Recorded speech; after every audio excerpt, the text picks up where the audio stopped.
The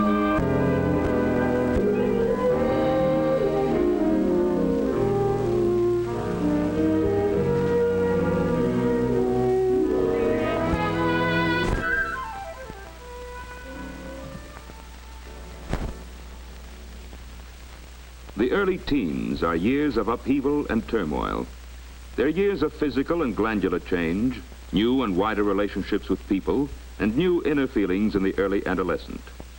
Parents of almost every child find the age of puberty or early adolescence full of problems. The knowledge that these difficulties are normal and usually only temporary helps to turn family friction into more constructive channels. Let's watch some of these youngsters as they spend Friday afternoon and evening. We'll see what some of the common troubles are. Sally, Joan, and Kay are typical teenagers. Each has her own personality, but they're all normal. Their actions may seem excessive, but that's normal for teenagers. For instance, that giggling. The unconstructive criticism of school. Personally, I think Mr. Aldrich's classes are just a waste of time. If he can't teach any better than that, I can't be bothered studying. Why, you know, this morning we spent 20 minutes before we even opened a book or read anything. The criticism of families. Last week, my brother spent all his allowance on candy in one day. I think it's awful the way Mother lets him waste money. Of course, she lets him do anything he wants. The unrealistic ideas of their own future. Well, I've really decided I'd like to be a ballet dancer. I'd get started in New York and then I'd tour all over the country. I'd sure hate to spend the rest of my life in this old dump. Yes, if you don't make an effort to understand them, teenage girls may seem silly and opinionated.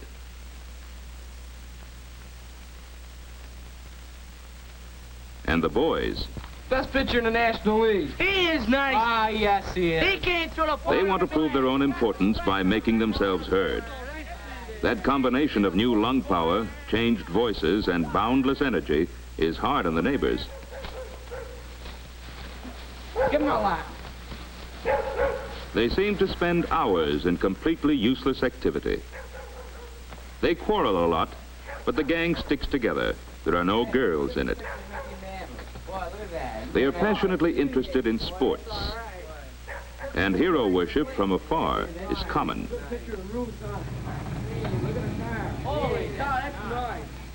A car and home, as good as the other boys have, are important. The gang is impressed by material possessions. This bolsters Tom's self-esteem. To boast about Dad's popularity or achievement is very satisfying. It's an okay. So Dad got a bonus because he sold more in the last 2 months than any other salesman in the district. Next year... The adolescent is self-centered.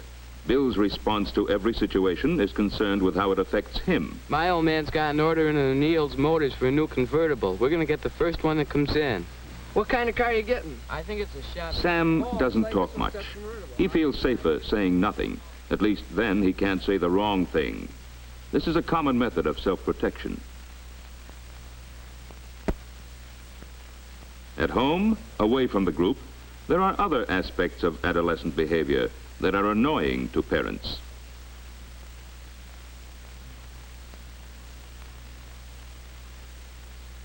There's the untidiness.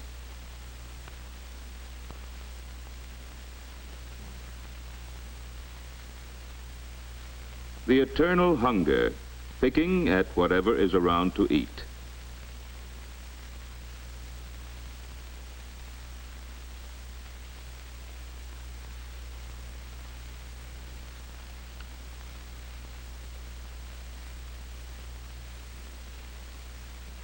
It's certainly annoying to Mother, who has plans for what is to be eaten and when. But the universal appearance of these adolescent traits leads to the conclusion that they are normal and based on real needs. Kay is quite mature for her age.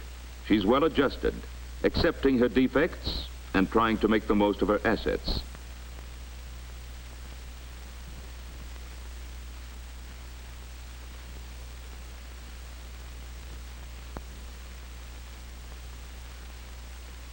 She's tremendously influenced by fashion advertisements and gets many ideas on grooming from magazines, television, and movies. To wear her hair and clothes according to the latest style is much more important than to wear them in the most becoming way. She's not mature enough yet to rely on her own judgment. The world knows best, and she wants to be sure of her place in the world.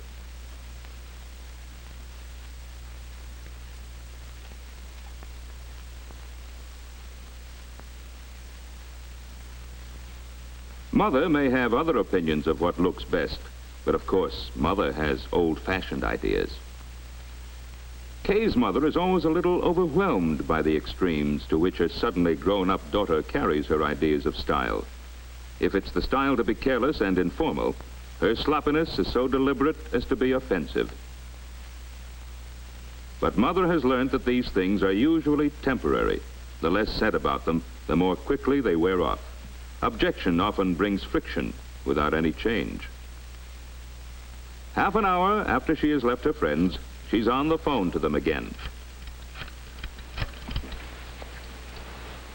Hello, is Joni there? It seems unnecessary, but there's a real need for talking to others in the same stage, for constant reassurance of her standing as friend and equal. Hello, Joni? Look, I've got an idea. Why don't we go down to Johnson's after supper? Maybe some of the gang will be there and we can cook up something. Gee, Kay, I'm awful sorry. I can't go. I have to stay home tonight. Well, why don't you ask Sally? Maybe she can go. Okay, I'm awful Joan sorry. is not Bye. as independent as Kay is, perhaps because she hasn't been encouraged to stand on her own feet. There is no friction in Joan's family life. Her mother finds her a very good girl, not headstrong and flighty like so many of her friends seem to be. She takes her schoolwork seriously, perhaps too seriously. She has high standards for herself, and if she falls below them, her insecurity and worry are increased. Joan seems to be coming quietly through these difficult years, but the stress and strain are there and result in an almost complete withdrawal from people. She does a lot of daydreaming, imagining herself as the extrovert that she is not. She goes over and over little events in her life, reliving her successes and suffering through her failures all over again. Joan doesn't have emotional outbursts. Her safety valve is her diary. Here, she is herself, letting off emotional steam and clarifying her thoughts about growing up.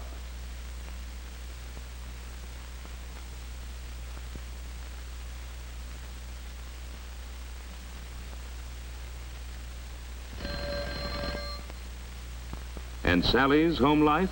Her mother doesn't intend to relax her discipline now, just when Sally needs it most. Oh, hello, Kay. Just a minute, Kay. Mother, can't I even answer the phone without you listening in? Sally, I don't want you going out tonight. You've been out far too much lately. All right, Kay, I'll go. I suppose Mother will make a fuss, but I'll be there. Sally wants independence, and this knocking out of the parental prop leaves her no support but the opinion of her friends. She must maintain her position with them at any cost. Oh, don't let's ask her. She thinks she's so smart. Personally, I can't see what she has to be stuck up about, except a lot of expensive clothes. Anybody'd look good with all that money. In her need for assurance, Sally tries to avoid girls who are more attractive or have more money or clothes than she has. She wants to have friends on her own level. Did she? Oh, that just shows how stupid she is. The long conversations irritate Sally's mother. She doesn't see them as part of her daughter's adjustment to other people and to herself. For Sally is thinking out loud as she talks. Now let's see how the boys get along at home. Remember, Sam didn't talk much with the crowd. He was more of a listener. At home, he is more sure of himself. His dog provides a great source of comfort and security. Whatever Sam does is all right with him. He's always willing to listen to what Sam has to say.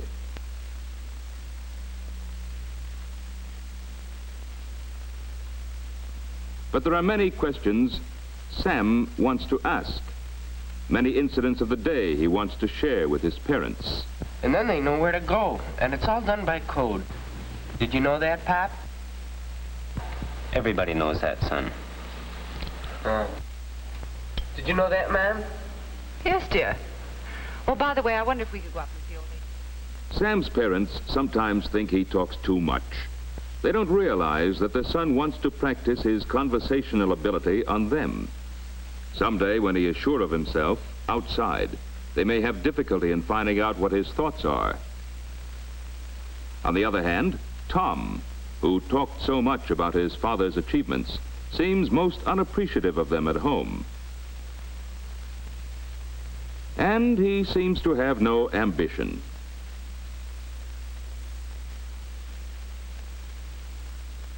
Sometimes his father wonders if he's all right mentally.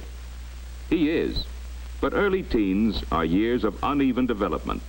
There are spurts of mental energy as well as physical, and at other times, nothing seems to be happening. In reality, just as Tom's body needs rest after strenuous exercise, so his mind needs time to adjust to its new learning. And Bill's home life? Where have you been all afternoon? Your father wanted you to cut the grass, and I had some errands I wanted you to do. Now get busy or he'll be annoyed. So what? Bill may be willing to cut the grass sometimes when he feels like it, but rules and jobs laid down too firmly by the top brass make him resentful. Bill is at that stage just before puberty, when children seem to go into reverse. Psychologists call it a negative phase. Bill, do you mean to say you haven't finished that lawn yet? I don't notice you cutting any grass. Now, look here, young man. I'm not going to stand that kind of back talk. You're a member of this family, and you're going to act like one. Now, you finish that lawn before supper, or else. Too strict an attitude by parents seems only to result in more resistance. Bill doesn't seem to find companionship at home or enough satisfaction from hanging around with his old friends. Subconsciously, he is looking for acceptance and help with his problems. Luckily, he finds a friend, older than himself, but a real guy. Bill likes to hang around the gas station, helping Joe Connor, who runs it. Joe finds the boy a thorough worker, and they have lots to talk about. Local gossip, sports, cars, even the news of the day. Bill feels that Joe treats him in a more grown-up way than his parents. He finds it easier to confide in Joe, and he gets a lot off his chest as they chat. Sometimes young adolescents appear to enjoy utter uselessness.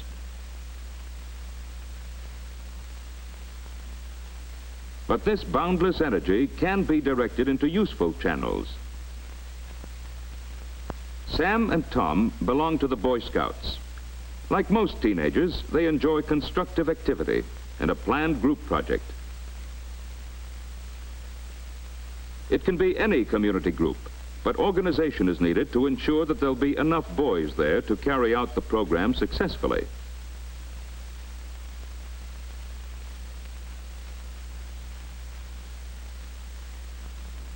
While they still need adult guidance, during these years, the quality of leadership becomes established. To be aggressive and bossy is no longer enough for the leader as it was in childhood. He must have skill in both physical and mental activities. He's usually slightly bigger or stronger than the average and has a friendly attitude, an outgoing personality. The leader among adolescents is likely to remain a leader through later life.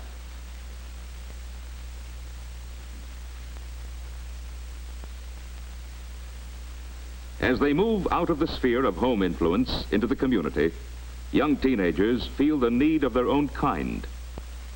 They begin to patronize hangouts.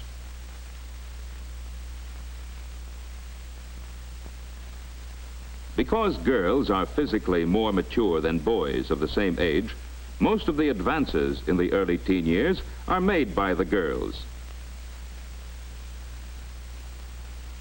Their efforts are crude and childish, but they're the beginnings of experiment in sex adjustment.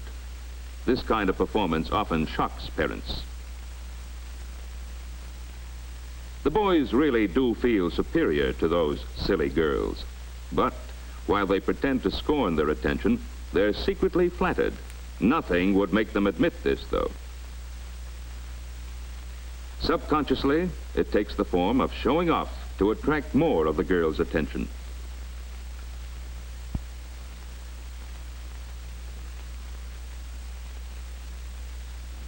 Kay and Sally didn't get far with the boys, but they found a substitute, identifying themselves with a glamorous movie actress who is very popular with men. Gives them a satisfaction they couldn't get any other way. What about Joan?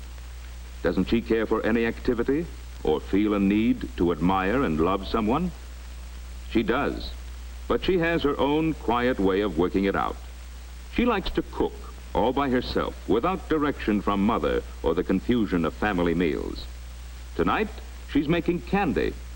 It'll be a present for her music teacher, whom she's adored for a long time without telling anybody. So, 6 typical young teenagers have spent a Friday afternoon and evening. All of them seem to have problems that worry either them or their parents. For goodness sake, Sam, go to bed. It's late. Okay. All of them experienced some parental friction.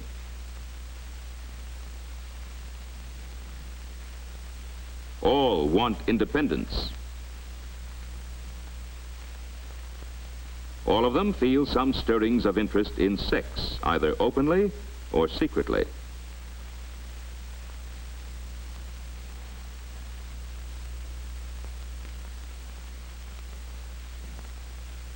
All of them are trying in their own way to adjust to a new set of circumstances and relationships. Tom's parents recognize this. They're willing to help in the making of these adjustments. As well as showing his interest, Tom's father respects him as a person. Did you have a good meeting tonight? Oh, it was okay, but half the fellas didn't show up. No? Maybe there was something else going on. Nah, they had dates. Seems like the fellas are always going out on dates now. They never... He doesn't pry into Tom's affairs. The way is left open for discussion. He tries to be helpful.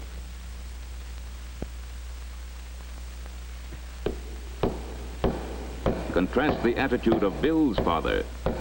Bill, stop that racket, will you? In a minute.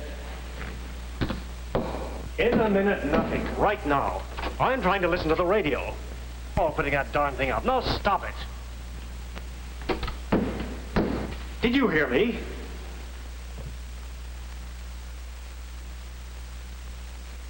By refusing to recognize his son as an individual with rights and wishes of his own, Bill's father not only fails to get the cooperation he demands, but actually widens the gap between himself and Bill. On the other hand, Tom's parents try to handle the problems of growing up in a constructive way. They gradually increase his independence, at the same time encouraging him to accept responsibility for what he does. Therefore, Tom doesn't have to rebel. The stricter discipline of childhood has given place to friendly guidance for the in-between years. Of course, having understanding parents doesn't eliminate all the problems, but it goes a long way towards lessening the tensions that give to early adolescence its name, the age of turmoil.